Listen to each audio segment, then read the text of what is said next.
நாங்கள் கூட இத்தனை நாளாக ஹர்திக் பாண்டியாவால் தான் எங்கள் டீம் நல்லா விளையாடுதுன்னு நினச்சிட்டு இருந்தோம். ஆனால் இப்போ தான் தெரியுது ஹர்திக் பாண்டியா இல்லைனாலும் நாங்கள் நல்லா தான் விளையாடுவோன்ட்டு.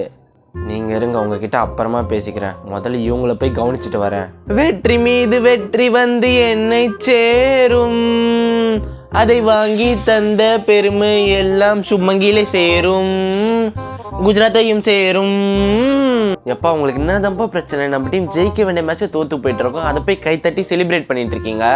என்ன பிரச்சனையா? ரோஹித் சர்மா எவ்வளோ பெரிய பிளேயரு, அவரை போய் இப்படி இன்சல்ட் பண்ணுறீங்க? அதான் எங்களுக்கு முக்கியமான பிரச்சனையே. என்ன இன்சல்ட் பண்ணிட்டா? ஒரு 3 பால் பவுண்டரி லைனில் போய் நின்று ஃபீல்டிங் பண்ணுங்கன்னு சொன்னது அவ்வளோ பெரிய இன்சல்ட்டா? ஏன் நாளாக பவுண்டரி லைனில் நின்று ஃபீல்டிங் பண்ணதே இல்லையா? நீங்கள் ரோஹித் சர்மாவை பவுண்டரி லைனில் நிற்க வச்சது ஒன்றும் இங்கே யாரோ இன்சல்ட்டுன்னு சொல்ல, ஆனால் அதை சொல்கிறதுக்கு ஒரு மேனர் இருக்குது. ஏதோ போன்றீங்க. அவர் எவ்வளோ பெரிய லெஜெண்ட்டு. எப்பா அதான்ப்பா என் கேரக்டர், நான் எல்லாருக்கிட்டுமே அப்படி தான்ப்பா நடந்துப்பேன். அதை தான் நாங்கள் தப்புன்னு சொல்கிறோம். நீங்கள் நல்ல பிளேயர் தான், நாங்கள் ஒன்றும் இல்லைன்னு சொல்ல. ஆனால் even a great talent without a good character வெறும் யூஸ்லெஸ் தான். நீங்கள் மட்டும்தான் இவ்வளோ மோசமாக இருக்கீங்க. சிஎஸ்கே ஆர்சிபிலாம் பாருங்கள், அங்கேயும் தான் தோனி கோலி எல்லாம் கேப்டன்சிலேருந்து தூக்குனாங்க. ஆனால் அவங்க ஃபேன்ஸில் அவங்கள மாதிரி இவ்வளோ கேவலமாக பண்ணுறாங்க. எது முதல்ல மும்பை இந்தியன்ஸ் மேனேஜ்மெண்ட் கூட சிஎஸ்கே ஆர்சிபி மேனேஜ்மெண்ட்லாம் கம்பேர் பண்ணுறதே தப்பு.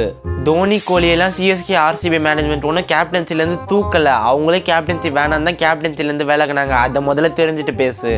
5 முறை ட்ராஃபி வின் பண்ணி கொடுத்த கேப்டனை கொஞ்சம் கூட நன்றி விசுவாசமே இல்லாமல் கேப்டன்ஷிப்லேருந்து அவங்க ஒன்றும் தூக்கலை. சரி, இப்போ நீங்கள் சொல்லுங்கள், ஹர்திக் பாண்டியாவும் மும்பை இந்தியன்ஸ் மேனேஜ்மெண்ட்டும் ரோஹித் சர்மாவுக்கு பண்ணுறது கரெக்ட் தானா? அப்புறம் முக்கியமாக ரோஹித் சர்மா அடுத்த சீசனும் மும்பை இந்தியன்ஸ் டீமுக்காக தான் விளையாடணுமா? நீங்கள் என்ன நினைக்கிறீங்க?